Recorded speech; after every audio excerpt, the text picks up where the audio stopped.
Hello dear students, this is Ejas's Maths Academy and I am Ansar sir. Today we are going to study the mathematical derivation of stationary waves formed along a stretched string. So let's start the derivation. Equation of stationary waves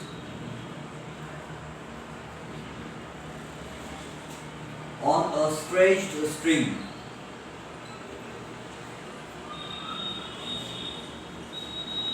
हमारे derivation का नाम है equation of stationery waves on a stretched string.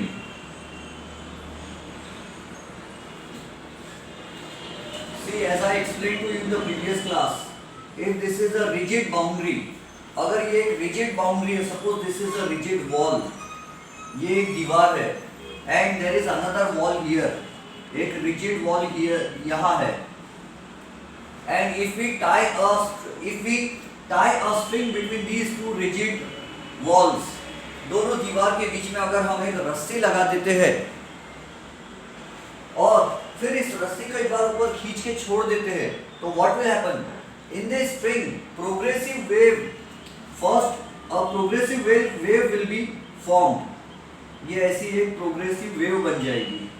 ठीक है, हो सकता है इसमें वेवलेंथ कम ज्यादा दिखे मेरे बनाने में, बट यू कैन अंडरस्टैंड. रस्सी को मैंने इधर से झटका दिया तो उसमें एक ऐसी wave I, and this wave is travelling from left hand side towards right hand side. Left से राइट की तरफ एक वेव जा रही है. ठीक है, लेफ्ट से राइट की तरफ एक वेव जा रही है. अब कॉन्सेप्ट ये है कि हमें मालूम है this is a rigid boundary, denser medium, और रिजिड बाउंड्री से डेंसर मीडियम से जब भी कोई ट्रांसवर्स वेव रिफ्लेक्ट होकर आती है तो उसका फेज चेंज हो जाता है. This is given in our text book. तो ये जो वेव रेड वाली जो जा रही है, we call it progressive wave. पहली ये प्रोग्रेसिव वेव लेफ्ट वॉल से राइट वॉल की तरफ जा रही है, फिर ये राइट वॉल से रिफ्लेक्ट होकर फेज चेंज हो जाएगा इसका, और ये रिफ्लेक्ट होकर वापस आएगी. तो हम ऐसा कह सकते हैं कि मान लो रेड वाली एक प्रोग्रेसिव वेव थी जो प्रोग्रेस करते हुए राइट की तरफ गई, और राइट से रिफ्लेक्ट होके फिर वो एक दूसरी प्रोग्रेसिव वेव बनके वापस आ रही है फेज चेंज करके, और वो ग्रीन वाली वेव है जो वापस आ रही है. This I am showing the direction also, although we are not suppose to show the directions. हालांकि डायरेक्शन शो करना हमारे लिए एक्सपेक्टेड नहीं है और नहीं शो करना चाहिए, बट मैं इसलिए शो कर रहा कि रेड वाली यहाँ गई, टकरा के वापस आई. अब यहाँ पर इसमें क्या हो गया बीच में, तो यहाँ बन गई स्टेशनरी वेव्स. क्या बन गई?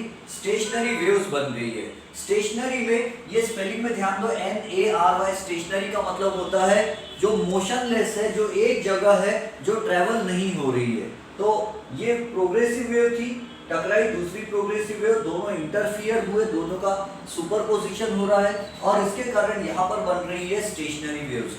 स्टेशनरी वेव्स उनको कहते हैं जो वेव आगे कहीं दूर बहुत नहीं जाकर वापस आ जाती है, मतलब एक ही जगह कन्फाइंड होती है, confined within two boundaries. Progressive wave वो होती है, जैसे मैं बोल रहा हूँ तो मेरी आवाज साउंड वेव जो है लगातार जा रही है बाहर, ये विंडो ओपन है मेरे सामने, उससे बाहर भी जा रही होंगी मेरी साउंड, तो ये प्रोग्रेसिव वेव है. अगर मैं टॉर्च ऑन करता हूँ उससे लाइट वेव्स निकलती है और सीधी सीधी चले जाती है, वापस नहीं आ रही, चले ही जा रही, तो वो progressive wave. It progresses only in one direction. लेकिन जब दो प्रोग्रेसिव वेव्स इंटरफियर होती है तो वो स्टेशनरी वेव्स बना सकती है अंडर सर्टेन कंडीशंस. तो यहाँ पर स्टेशनरी वेव्स बनी. अब डे टू डे लाइफ में स्टेशनरी वेव्स कहाँ बनती है, तो रिमेंबर जो गिटार, सितार, वीणा, वायोलिन बजाते हैं उसमें स्टेशनरी वेव्स बनती है. गिटार का तार बजाते हैं उसमें भी ऐसे लूप्स बनते हैं स्टेशनरी वेव्स. अगर आपको यकीन ना आए तो आप एक गिटार लो या एक वीणा लो, वो वादी वीणा बजाने की, और उसके तार को खींच दो एक बार, ट्रिंग वाइब्रेशंस आएंगे उसमें, और उसका वीडियो बना लो. फिर उस वीडियो को स्लो मोशन में प्ले करो तो यू विल सी ये ऐसा दिखाई देगा आपको, वेव जाती हुई आती हुई, और फिर आपको स्टेशनरी वेव दिखेगी. अगर आप नॉर्मल मोड पे भी प्ले करोगे आपको ऐसा शेप दिखाई देगा. ठीक है, प्रोग्रेसिव वेव्स जो इंटरफेयर होते हैं स्टेशनरी वेव्स. तो स्ट्रेच्ड स्ट्रिंग, गिटार, सितार के तार पे स्टेशनरी वेव्स बनती है. उसी तरह हम बांसुरी में अगर फूंक मारते हैं तो हमारी साउंड वेव जाती है और बांसुरी के अंदर से वहां से वापस आती है और जाने और आने वाली दोनों वेव्स मिक्सड अप हो जाती है, इंटरफियर होती है और वहां भी स्टेशनरी वेव्स बनती है। ऐसे बहुत सारे एग्जांपल्स दिए जा सकते हैं। लेट अस सी। अब क्योंकि ये रेड वाली और ग्रीन वाली वेव्स में बहुत सारी सिमिलैरिटीज है तो उनको हम पहले बता देते हैं। स्टेशनरी वेव का मैं डेफिनेशन अपने मन से एक छोटा सा लिख देता हूँ, ठीक है। ये दोनों के बीच में जो वेव्स बनी उनको हम कहते हैं स्टेशनरी वेव्स। उसका डेफिनेशन देखो क्या है। When two progressive waves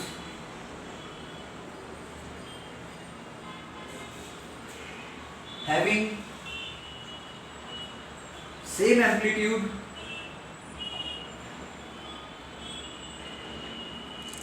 same time period,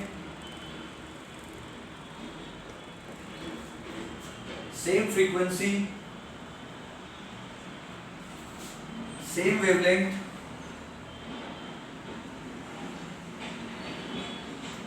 and same speed, but traveling in opposite directions,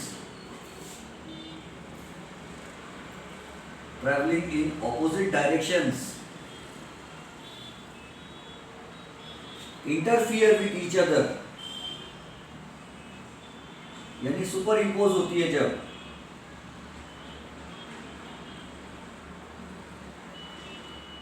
interfere with each other,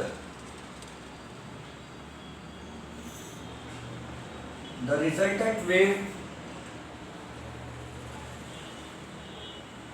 formed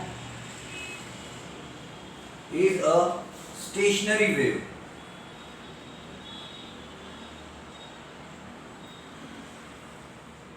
Which does not travel, or we can say which is restricted between two rigid boundaries, दो दीवारों के बीच में या दो कोई rigid boundaries के बीच में ही वो रह सकती है, वाइब्रेट होंगी रस्सी, आगे नहीं जाएंगी waves. Such waves are called stationary waves. My dear students, look at the definition, you can note down the definition, ठीक है। अब आप कहोगे सर हमको कैसे मालूम कि इनका एम्पलीट्यूड सेम है, वेवलेंथ सेम है? तो रिमेंबर इसके पहले वाले डेरिवेशन में मैंने आपको समझाया था कि जो रेड वाली वेव जो जा रही है ये किधर जा रही है, रेड वाली टुवर्ड्स पॉजिटिव एक्स एक्सिस, है ना, ये इधर जा रही है, पॉजिटिव एक्स एक्सिस की तरफ जा रही है, जा रही थी। और ये दूसरी वाली जो ग्रीन वाली है नेगेटिव एक्स एक्सिस की तरफ जा रही है।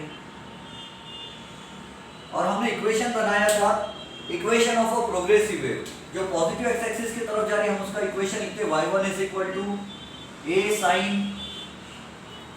अब क्या करूं मैं, टेक्स्ट बुक में स्मॉल a लिया है और ऑसिलेशन चैप्टर में उन्होंने एम्पलीट्यूड के लिए कैपिटल A लिया है, तो I am taking capital A।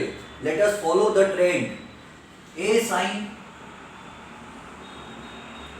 Sorry, it's a sin 2 pi t by t minus x upon lambda। ये क्या है? Equation of wave travelling towards, लिख दो, equation of progressive wave travelling towards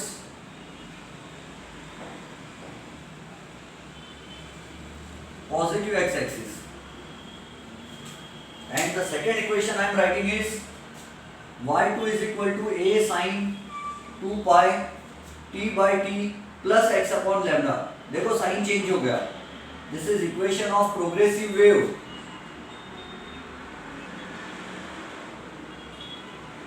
travelling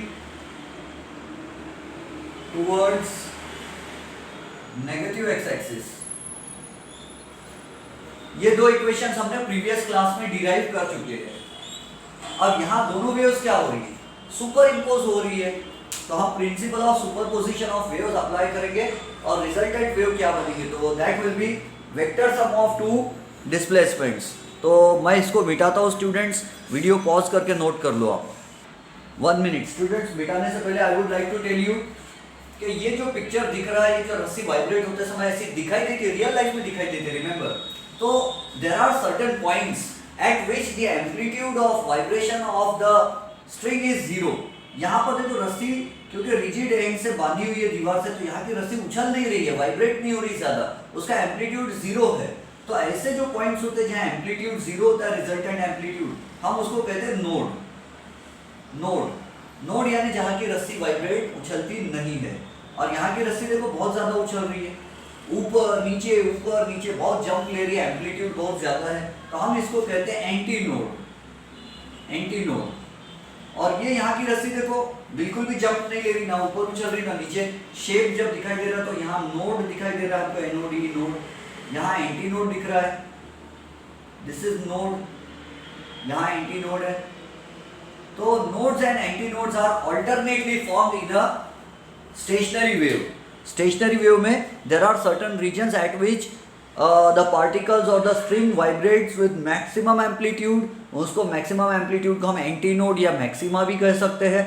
और जहाँ की स्ट्रिंग वाइब्रेट ही नहीं होती, जीरो एम्पलीट्यूड, उसको हम कहते हैं मिनिमा या नोड कहते हैं उसको, ठीक है। नोड पर काइनेटिक एनर्जी जीरो होती है, एंटी नोड पर काइनेटिक एनर्जी मैक्सिमम, क्योंकि रस्सी बहुत उछलती है और नोड की रस्सी उछल ही नहीं रही, तो काइनेटिक एनर्जी वेलोसिटी उसकी, तो ये हम बाद में डिस्कस करेंगे। लेट्स नाउ सी, मैं वो डायग्राम वगैरह हटाता हूँ। Now see students further,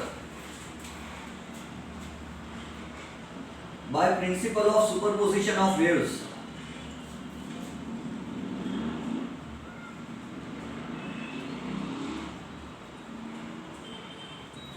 resultant displacement will be given by displacement of the resultant stationary waves, displacement of resultant stationary wave will be given by, हालांकि आपको इतना एग्जाम में इतना लंबा लिखने की जरूरत नहीं है, समझाने के लिए, vector sum of the two displacements. इसके पहले क्लास में मैंने आपको समझाया था, क्रेस्ट पर क्रेस्ट मिल जाए तो रिजल्टेंट एम्पलीट्यूड बढ़ जाता है, कंस्ट्रक्टिव इंटरफियरेंस होता है, ट्रोफ से ट्रोफ मिलता है, रिजल्टेंट एम्पलीट्यूड कंस्ट्रक्टिव इंटरफियरेंस होता है, एम्पलीट्यूड बढ़ जाता है। और क्रेस्ट और ट्रोफ अगर ओवरलैप हो जाए तो they neutralise each other, equal amplitude है तो कैंसिल कर देते हैं। Constructive and destructive interference students हम बहुत बार पढ़ चुके हैं, इनफैक्ट अपन ने उल्टा भी काम किया, इंटरफियरेंस एंड डिफ्रैक्शन चैप्टर अपन ने पहले पढ़ लिए और हम ये वाला चैप्टर उसको बाद में स्टार्ट किए। तो आपको ऑलरेडी मैं समझा चुका हूँ प्रिंसिपल ऑफ सुपरपोजिशन में क्या होता है कि क्रेस्ट मिलकर रिजल्टेंट एम्पलीट्यूड बढ़ा देते, ट्रोफ और क्रेस्ट मिलकर कैंसिल कर देते इक्वल एम्पलीट्यूड हो। तो शिजुका और नोबिता की रस्सी जंप करने का एग्जांपल मैंने आपको दिया था। तो देखो रिजल्टेंट डिस्प्लेसमेंट क्या लिखेंगे हम, y is equal to y1 की जगह I will write a sin 2 pi small t बाय capital T minus x upon lambda. आपको ये टर्म्स में समझा चुका हूँ, a इज द एम्पलीट्यूड, दोनों वेव्स का एम्पलीट्यूड कैसा है, सेम है, कैपिटल T कैसा है, सेम, तो टाइम पीरियड सेम है, मतलब फ्रीक्वेंसी भी सेम है, दोनों का लैम्डा वेवलेंथ भी सेम है। बस क्या ऑपोजिट है, इसका प्लस, माइनस है इसका प्लस है, ना डायरेक्शंस ऑपोजिट है, स्पीड भी सेम है बल्कि। तो ये होगी first wave, y is equal to a sin 2 pi t by t minus x upon lambda plus second y2 की जगह I will write a sin 2 pi small t by capital T plus x upon lambda।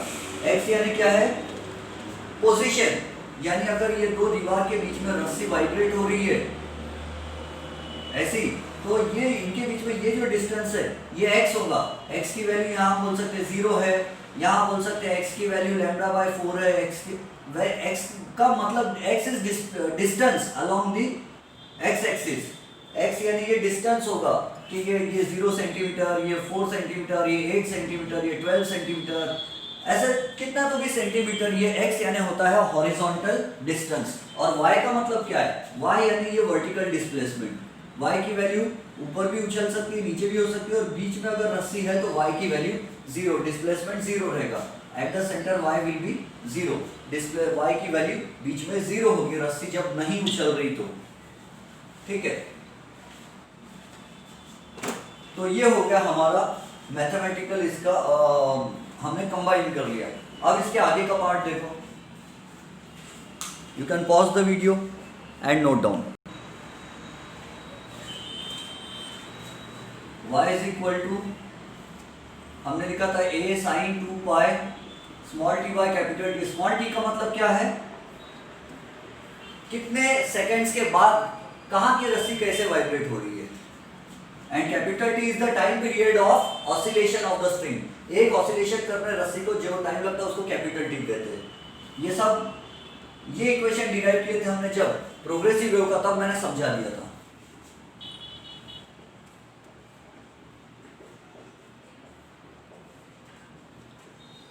देखो इसको मैं ऐसा लिखता हूं, a sin 2 pi t by t minus 2 pi x upon lambda. हालांकि ऐसा लिखने की जरूरत नहीं है, लेकिन आप लोगों के सिंप्लीफिकेशन के लिए in fact I am writing this, otherwise it's a better thing that we take 2 pi as common. ये हो गया। अब यहाँ पर हम एक मैथमेटिकल आइडेंटिटी लगाएंगे, मैथ्स का एक फॉर्मूला लगाएंगे, sine C plus sine D, जो आप लोग ने 11th स्टैंडर्ड में मैथ्स में पढ़ा है, जिनका मैथ्स है। Sine C plus sine D क्या होता है formula, 2 sine C plus D by 2 cos C minus D by 2। इसी को यूजिंग द आइडेंटिटी,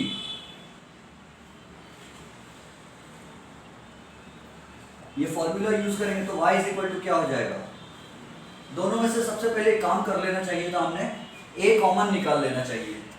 तो I will do one thing, y is equal to a common निकाल लिया, brackets में देखो क्या बचेगा, साइन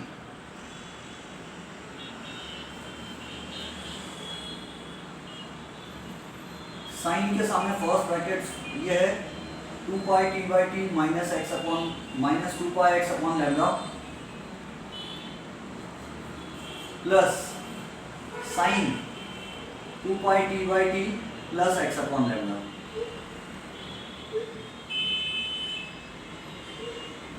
ये है क्योंकि दोनों वेव्स का एम्पलीट्यूड सेम है, कांस्टेंट है। I have taken out amplitude outside the brackets.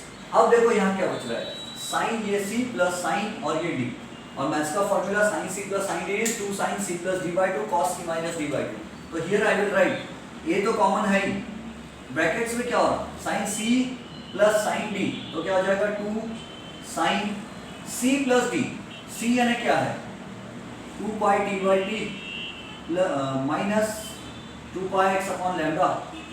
ये क्या है, सी है, साइन के सामने का सी, और यहाँ क्या करना है हमको, प्लस करना है। क्या करना है, डी, डी यानी ये इधर का है 2 pi t by t plus 2 pi x upon lambda. Sorry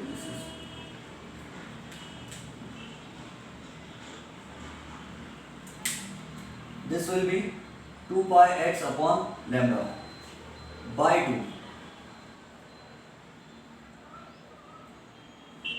ठीक है, ये c ये d प्लस कर दिए डिवाइडेड बाय 2, फिर cos c माइनस d, तो c यानी क्या है 2 पाई t by t minus 2 pi x upon lambda. ये हो गया c, ये माइनस d, तो minus d will be 2 pi t by t minus 2 pi x upon lambda. अब आप कहोगे सर माइनस क्यों आ गया अपॉन 2, तो रिमेंबर c माइनस डी है, तो यहाँ माइनस डी है, माइनस, और ये डी वाला जो टर्म है इसमें साइन चेंज हो जाएगा क्योंकि बाहर माइनस है। क्या मैं आपको ऐसा लिखकर बताऊं, अगर मैं इसको ऐसा लिखता हूं, अगर मैं ऐसा ब्रैकेट्स बनाता हूं तो यहाँ प्लस साइन आ जाएगा, प्लस, ये देखो c plus D, c plus D by 2, और यहाँ ये c ये माइनस डी बाई 2। अब इसके बाद एक स्टेप बढ़ जाएगी अगर मैं इसको और एक एक बहुत सॉल्व करते बैठूंगा तो I will do one thing, तो ये हम हटा देंगे, ब्रैकेट्स की यहाँ ज़रूरत नहीं है, और यहाँ पर भी वी विल रिमूव दिस, और ये भी हटा देंगे, इसको भी हटा देंगे हम, ये भी रिमूव कर देंगे, और यहाँ आ जाएगा माइनस साइन क्योंकि ब्रैकेट्स हट गए, ब्रैकेट्स के अंदर के साइंस चेंज हो गए। अब ध्यान से समझो, this is 2 pi x upon lambda यानी माइनस 2 पाई एक्स अपॉन लैम्डा कैंसिल हो गया, यहाँ पर 2 pi t by t cancel, और ये minus 2 pi t by t cancel, और बचा क्या, y is equal to a, brackets में क्या बच रहा है 2 sine 2 pi t by t और 2 पाई टी बाई टी, यानी 2 times 2 pi t by T upon नीचे का 2 ये वाला कॉस, यहाँ क्या बच रहा minus 2 pi x upon lambda and minus 2 pi x upon lambda and minus 2 pi x upon lambda और यहाँ नीचे का 2। ठीक है, ये तो मल्टीप्लिकेशन में 2 कहाँ से आ रहा है, मल्टीप्लिकेशन का 2 ये दोनों का ऐड हो रहा है, 2 pi t by t 2 pi t by t यानी 2 टाइम्स हो गया माइनस 2 पाई एक्स अपॉन लैम्डा माइनस 2 पाई एक्स अपॉन लैम्डा यानी माइनस 2 टाइम्स 2 पाई एक्स अपॉन लैम्डा और ये 2 कैंसिल हो जाएगा फिर। ठीक है, pause the video and note down, video pause करके नोट कर लो, I am going to erase. उसके बाद की स्टेप देखो students, it will be y is equal to a 2 sine क्या बचता है 2 pi t by t cos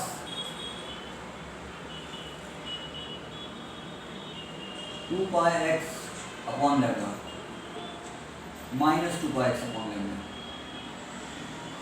ठीक है, नोट डाउन वन थिंग, आपको मालूम होगा मैथ्स में cos of minus theta, cos minus 90 degree का मतलब होता है cos 90 डिग्री, दोनों का वैल्यू सेम होता है। cos of minus theta is equal to cos theta, तो ये cos के सामने जो माइनस 2 पाई एक्स अपॉन लैम्डा है, अगली स्टेप में हम उसको cos 2 पाई एक्स अपॉन लैम्डा में प्लस लिखेंगे, y is equal to 2 into a, 2a हो गया साइन 2 पाई बाई टी, आपको मालूम है कि दिस 2 पाई अपॉन टी का मतलब ओमेगा होता है, तो ओमेगा टी हो गया ये। ठीक है, और ये cos की जगह हम लिखेंगे cos 2 pi x upon lambda और यहाँ लिख देंगे omega is equal to 2 pi by T होता है, सबको मालूम है। रोटेशन चैप्टर नंबर 1 के जमाने से ही हम बार बार समझ चुके हैं। ओमेगा को हम एंगुलर फ्रीक्वेंसी या एंगुलर वेलोसिटी कहते हैं। अब देखो आई am writing it like this, मैं जानबूझकर इसको मॉडिफाई करके थोड़ा मतलब लिख रहा हूँ 2a cos 2 pi x upon lambda into sine omega T. मैंने क्या किया, ये 2a के साथ ये cos 2 पाई x को इधर ला लिया, दोनों को नजदीक ला लिया। ऐसा क्यों किया, what is the reason behind doing this? So the reason is ये जो टर्म है 2a into cos 2 pi x upon lambda, इसकी जगह I am going to write r, y is equal to r sine omega t, where r जो है जिसको हम बोल रहे 2a cos 2 pi x upon lambda, ये जो है is the amplitude of the resultant stationary wave.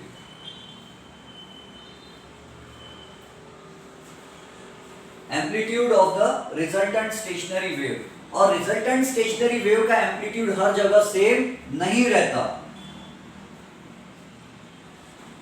लिख देता हूं यहां पर, विच इज यानी एम्पलीट्यूड इज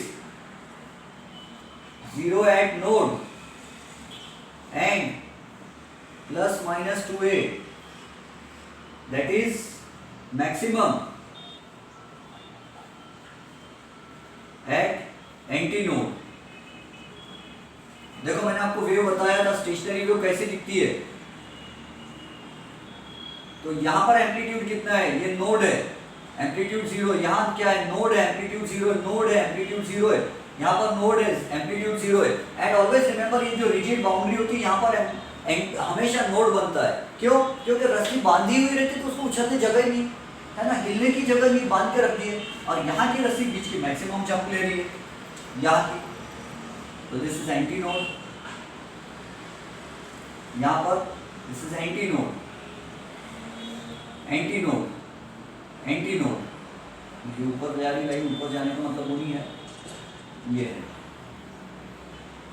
यहाँ की रस्सी बहुत उछल रही है, इतना हाइट है उसका, ऊपर नीचे देखो, ये ऊपर ए नीचे ए, प्लस माइनस 2 टाइम्स ए, तो r की वैल्यू अलग अलग जगह पर अलग रहेंगी। ये जो नोड है, नोड पर r की वैल्यू 0 रहती है, नोड पर r की वैल्यू 0 रहती है। रिजल्टेंट एम्पलीट्यूड, रिजल्टेंट जो स्टेशनरी वेव बन रही है उसके उछलने का जो एम्पलीट्यूड है नोड पर 0 रहता है। और यहाँ जो एंटी नोड बना, जहां एंटी नोड बना है यहाँ पर r की वैल्यू जो रहेगी प्लस माइनस 2a रहेगी, r की value plus minus 2a, r की value plus minus 2 times a amplitude. तो एंटी नोड पर एम्पलीट्यूड मैक्सिमम है प्लस माइनस 2a, और नोड पर एम्पलीट्यूड जो है वो मिनिमम यानी 0 रहता है। अंडरस्टूड। और हमने ये इसकी जगह आर रिजल्टेंट एम्पलीट्यूड ये लिखा। अब इससे एक चीज ये भी पता चल रही है कि जो स्टेशनरी वेव बन रही है वो भी स्टैंडर्ड इक्वेशन एसएचएम का फॉलो कर रही है, यानी ये स्टेशनरी वेव भी ऑसिलेशंस कर रही है। कहीं पर एम्पलीट्यूड 0 का है, कहीं पर एम्पलीट्यूड मैक्सिमम, बट वो भी ऑसिलेशंस कर रही है, वो भी एसएचएम परफॉर्म कर रही है। अब हम नोड की कंडीशंस लेते हैं और एंटी नोड की कंडीशंस ले लेंगे फिर। Let's now proceed. You can pause the video students and we will proceed further। या जगह बची है मैं वहीं पे थोड़ा लिख लेता हूँ और आगे। हाँ, the absence of the term x in y is equal to r sin omega t shows that the wave is not going progressively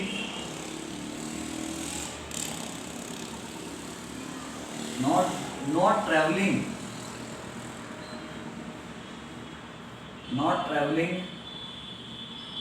beyond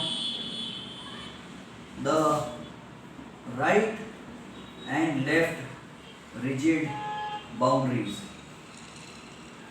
ये शायद आपको समझने में मुश्किल हो रही होगी। ये इसमें देखो x नहीं है, इसमें आप बोलेंगे x तो है, हाँ वो दबा दिया हमने उसके हिसाब से। ये इक्वेशन में x नहीं है, r sin ओमेगा t। तो जो स्टेशनरी वेव बन रही है इसमें x का नहीं होने का मतलब क्या है? इसमें x का नहीं होने का मतलब ये है कि ये वेव इधर नहीं जा रही, इधर x एक्सिस की तरफ आगे नहीं जा रही और इधर x डैश एक्सिस की तरफ आगे नहीं जा रही, यानी ये स्टेशनरी वेव है ना। The absence of x, the absence of the term x shows that the wave is not traveling। मैंने तो ऐसे लिख दिया ना, the shows that the wave is not traveling मतलब shows that the wave is stationary और standing wave. Standing wave भी हम इसको कहते हैं क्योंकि ये दो दीवारी के बीच में एक ही जगह रुकी है, दो रिजिड बाउंड्रीज के बीच में, आगे नहीं जा रही है। रिजल्टेंट वेव आगे नहीं जा रही। Shows that the resultant wave कर देता हूं मैं, shows that resultant stationary wave, ठीक है, रिजल्टेंट वेव इज स्टेशनरी। अब पॉज करता हूं वीडियो, फिर हम आगे सॉल्व करेंगे।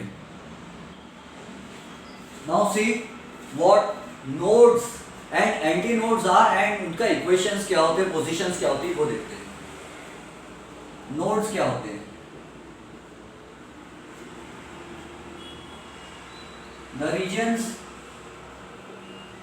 इन स्टेशनरी वेव्स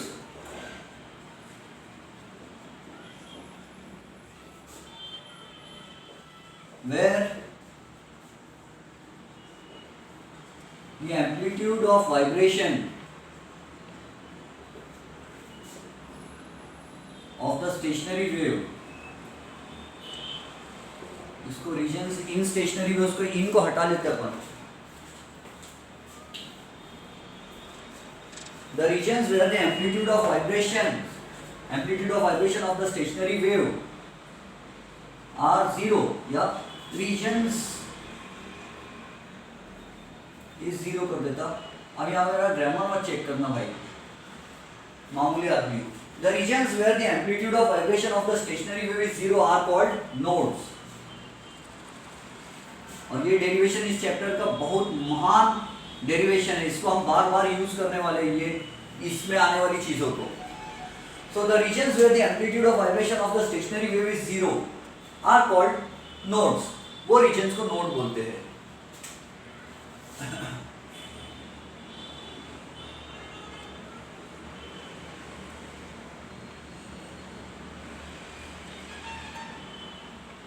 ये नोड, ये node, node and this is also node. यहाँ पर amplitude of vibration of the spring is 0। रस्सी उछल ही नहीं रही, यहाँ पर फंस गई है, अटक गई है। इधर की बीच की रस्सी देखो ये कैसी उछल रही है, ऊपर नीचे टुक टुक टुक टुक टुक। एंटी नोड बोलते हैं इसको, यहाँ की रस्सी जो उछलती है ये वाली। सो अब देखो क्या होता है कहानी। तो we now know at nodes r is equal to 0, resultant amplitude कितना होता है 0। the regions where the amplitude of vibration of the stationary wave is 0 are called nodes। तो देखो नोड पर क्या था, r is equal to 0 था, और r की जगह हमने क्या रखा था, किसकी जगह r रखा था, 2a cos 2 pi x upon lambda is equal to 0। बहुत इजी है। फिर क्या होगा, ये 2a को इधर भेज दूंगा मैं, cos 2 pi x upon lambda is equal to 0 upon 2a। जितनी स्टेप्स मैं सॉल्व कर रहा हूँ आपको एग्जाम में इतनी स्टेप्स नहीं लिखना है। क्यों, ये मैं आपको समझाने के लिए लिख रहा हूँ इतना सब कुछ आप लोगों की खातिर। तो this will B cos 2 pi x upon lambda is equal to 0 upon 2a, यानी 0 हो गया। अब देखो मैं यहाँ लिखता हूँ 2 pi x upon lambda is equal to 2 pi x upon lambda is equal to क्या हो जाएगा, cos इनवर्स ऑफ 0। cos को उधर भेज दिया मैंने, तो this will become 2 pi x upon lambda is equal to, अब मुझे बताओ cos 0 कब कब होता है, क्या cos pi by 2 0 होता है? आपको तो बहुत समय से मालूम है, cos इनवर्स ऑफ 0 यानी cos pi by 2 0 होता है। फिर cos 3 pi by 2 भी 0 होता है, cos 5 pi by 2 भी 0 होता है, एंड सो ऑन। यानी cos odd pi by 2 is equal to 0 होता है, ये आपको मालूम है। अगर आपको ये नहीं समझा होगा तो मैं यहाँ वो लिख के बताऊँ क्या, cos 2 pi x upon lambda की जगह यहाँ मैं लिख सकता cos pi by 2, cos 3 pi by 2, cos 5 pi by 2, सबकी वैल्यू 0 होती है, और फिर मैं cos cos कैंसिल कर दूंगा तो भी वही बात आने वाली है। अब आप सोचोगे सर इसका हमारे क्या रिलेशन है, अब ध्यान से समझना। Can you see on the right hand side, let me check.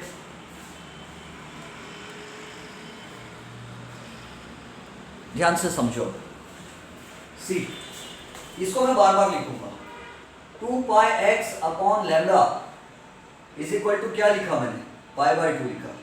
और मैं ऐसा भी लिख सकता 2 pi x upon lambda is equal to 3 pi by 2, pi by 2 भी हो सकता है, 3 pi by 2 भी।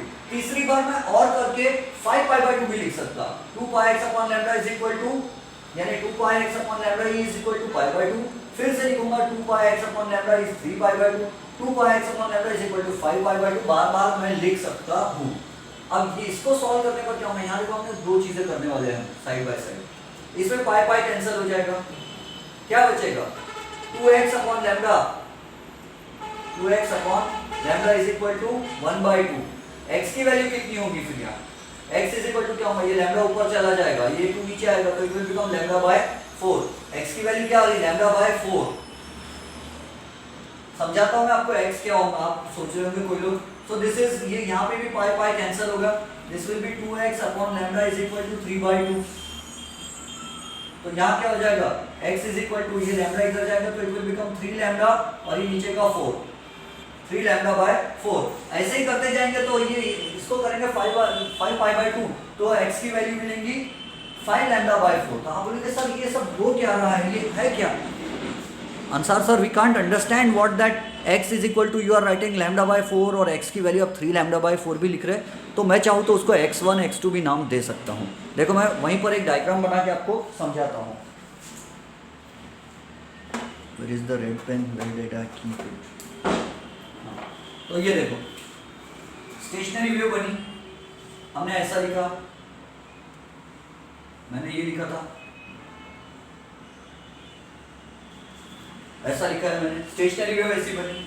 नंबर ऑफ लूप्स का मत टेंशन लो, बोलेंगे सर कभी आप 4 लूप्स बना रहे, कभी आप 3 लूप्स बना रहे, वो उसका बाद में आने वाला है। इसके बाद जो डेरिवेशन हम पढ़ेंगे उसमें पता चलेगा कितने लूप्स बनते हैं। वो फ्रीक्वेंसी पे डिपेंड करेगा, रस्सी 1 सेकंड में कितने बार वाइब्रेट हो रही उस पर डिपेंड करेगा कितने लूप्स है। अगर रस्सी 1 सेकंड में बहुत ज्यादा वाइब्रेशंस करती है तो नंबर ऑफ लूप्स, जो एक आंख बन रही है ना, मन की आंख, तो ये जो आंख बन रही है ये बहुत सारी बनेंगे, लूप्स बहुत सारे। ये जो एक बन रहा है ना ऐसा, इसको बोलते हैं लूप, LOOP लूप। अगर ज्यादा फ्रीक्वेंसी से रस्सी बहुत ज्यादा वाइब्रेट हो रही है स्टेशनरी वेव्स बनाते समय तो ज्यादा लूप्स बनेंगे, और रस्सी अगर धीरे धीरे वाइब्रेट हो रही है तो नंबर ऑफ लूप्स कम बनेंगे। और आपको मालूम है रस्सी जब सितार गिटार की रस्सी वाइब्रेट होती है तो जब धीरे धीरे वाइब्रेट होती है तो मोटी आवाज आती है, टंग टंग, अमिताभ बच्चन जैसी। लो फ्रीक्वेंसी वाइब्रेशन से मोटी आवाज आती है, टंग टंग टंग। और बारीक आवाज में लता मंगेशकर वाली तो रस्सी ज्यादा वाइब्रेट होगी, 1 सेकंड में बहुत बार वैसी ऐसी आवाज आएंगी। तो बारीक आवाज के लिए रस्सी ज्यादा वाइब्रेट होती है, मोटी आवाज के लिए रस्सी कम वाइब्रेट होती है। तो ज्यादा वाइब्रेशंस कर रही है रस्सी 1 सेकंड में तो नंबर ऑफ लूप ज्यादा बनेंगे, और कम वाइब्रेशंस हो रहे 1 सेकंड में रस्सी के तो नंबर ऑफ लूप्स कम बनेंगे। तो अभी फिलहाल में नंबर ऑफ लूप्स पर आप ध्यान मत दो, वो अगले लेक्चर में मैं समझाऊंगा। ध्यान से समझो अब ये क्या है। x = λ/4 आ गया, एक आ गया λ/4।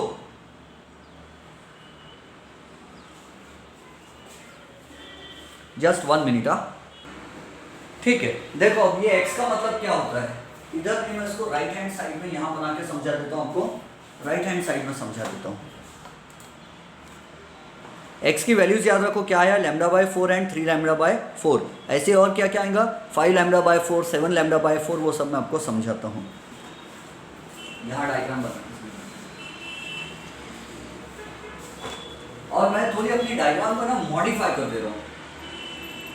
ये एक वेव थी, ऐसी गई, एक पहली प्रोग्रेसिव वेव थी। आपको मालूम है इसका इक्वेशन क्या है, तो हम पढ़ चुके हैं, y = a sin 2πt/t - x/λ। और दूसरी वेव जो वापिस आई, एक्चुअली एक काम करता हूं मैं, कलर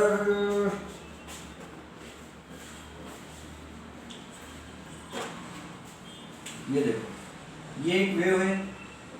कौन सी वेव है ये, प्रोग्रेसिव वेव। किधर जा रही, राइट की तरफ जा रही है, ठीक है।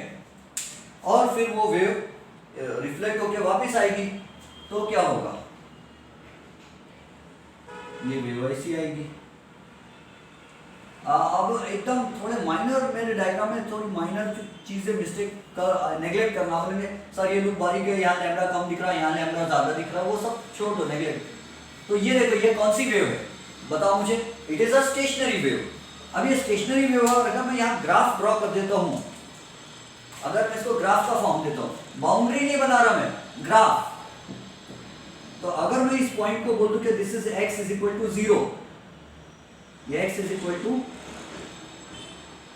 ठीक है, ये कौन सी वेव है, स्टेशनरी वेव। अगर मैं इस पॉइंट को नाम दे दूं x = 0, this is not a rigid boundary, this is not a rigid boundary here.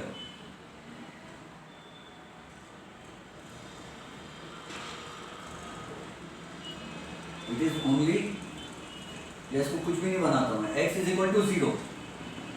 क्यों नहीं बोल रहा मैं रिजिड बाउंड्री, आप मेरी जबान पकड़ लेते थे पेंचिस में, बोलते थे सर यहाँ रिजिड बाउंड्री है तो यहाँ नोड क्यों नहीं बना, तो ये रिजिड बाउंड्री नहीं है, हम वो स्टेशनरी वेव का बीच में का हिस्सा कंसीडर कर रहे हैं। तो यहाँ x = 0 है, समझो। आपको मालूम है ना, ऐसे अपन ने x लिए थे हॉरिजॉन्टल डायरेक्शन में, तो यहाँ पर क्या आएगा, यहाँ पर आएगा x = λ/4, λ/4। और फिर यहां पर क्या आएगा बीच में, मालूम है मुझे, आप नहीं समझ रहे हो, समझाता हूं, रुको। यहां आएगा x = λ/2, λ/2 कैसे सर, λ/4 छोटा है, λ/2, x की वैल्यू जो है वो ध्यान से समझो, ये छोटी वैल्यू है, x की वैल्यू लैम्डा बाय 4 यानी छोटी है, लैम्डा बाय 2 यानी बड़ी है। यहाँ पर उसकी वैल्यू रहेंगी x is equal to 3 lambda by 4। या डायग्राम थोड़ा बड़ा बनाना चाहिए था मैंने, या नाम थोड़े छोटे कर देता हूँ, सब कुछ हमको दिखना चाहिए ना।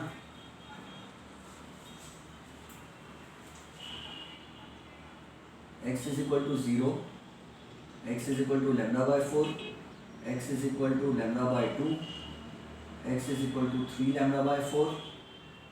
फिर यहाँ पर आएगा x is equal to 2 lambda, हाँ क्या होगा 3 lambda by 4 plus lambda by 4 will be 4 lambda by 4, 4 lambda by 4 यानी लैम्डा हो जाएगा, सॉरी 1 लैम्डा हो जाएगा, ये पॉन लैम्डा होगा ना। फिर यहाँ पर क्या होगा, तो यहाँ हो जाएगा x is equal to lambda plus lambda by 4 यानी this will be 5 lambda by 4, 5 lambda by 4 plus lambda by 4 will be 6 lambda by 4। 6 lambda by 4 का मतलब क्या होता है 3 लैम्डा बाय 2। हाँ तो यहाँ हो जाएगा it will become x is equal to 3 lambda by 2, और फिर यहाँ हो जाएगा 1.5 लैम्डा हो जाएगी ना 3 लैम्डा बाय 2। 3 लैम्डा बाय 2 में लैम्डा बाय 4 ऐड कर देंगे हम, तो it will become 4 3 12, 4 3 12 lambda plus 2 14 lambda by 8 यानी 7 लैम्डा बाय 4। ये बन जाएगा यहाँ पर x is equal to 7 lambda by 4।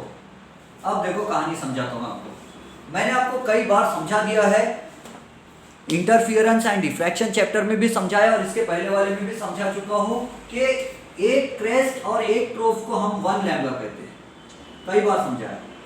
एक क्रेस्ट और एक ट्रोफ यानी 1 लैम्डा, ओनली एक क्रेस्ट रहा तो उसको हम बोलते हैं लैम्डा बाय 2, या ओनली ट्रोफ रहा, ओनली क्रेस्ट या ओनली ट्रोफ रहा तो हम उसको बोलते हैं लैम्डा बाय 2, ऐसा। और अगर एक क्रेस्ट का भी आधा टुकड़ा है, ओनली आधा क्रेस्ट, हाफ क्रेस्ट, और अगर ओनली हाफ ट्रोफ है तो हम उसको बोलते हैं लैम्डा बाय 4। हाफ क्रेस्ट या हाफ ट्रोफ को क्या बोलते हैं हम, लैम्डा बाय 4 बोलते हैं। अब मैं इसी पर जूम करता हूं और आप इसी को अच्छे से समझो। यहां पर ध्यान से, ये x इज इक्वल टू 0 है, मुझे बताओ यहां से यहां तक कितना लैम्डा आ रहा है, कितना क्रेस्ट है, ये क्या है, ये आधा ट्रोफ है, ये दिस इज हाफ ट्रोफ, इसलिए हमने यहां से यहां तक को क्या लिखा, 0 से लैम्डा बाय 4 लिखा, लैम्डा बाय 4 हाफ ट्रोफ है ये। या ऊपर से अगर आप रेड वाली लाइन को गिनना चाहते हो, चलो मैं रेड लाइन से गिनाता हूं, ये क्या है, यहां से हाफ क्रेस्ट है, हाफ क्रेस्ट, तो ये क्या हुआ, लैम्डा बाय 4 हुआ। अब यहां से यहां तक ये क्या है, हाफ ट्रोफ है, तो हाफ ट्रोफ को हम क्या बोलते हैं, लैम्डा बाय 4 बोलते हैं। फिर यहां से यहां तक क्या है, इन दोनों के बीच का डिस्टेंस कितना है, लैम्डा बाय 4।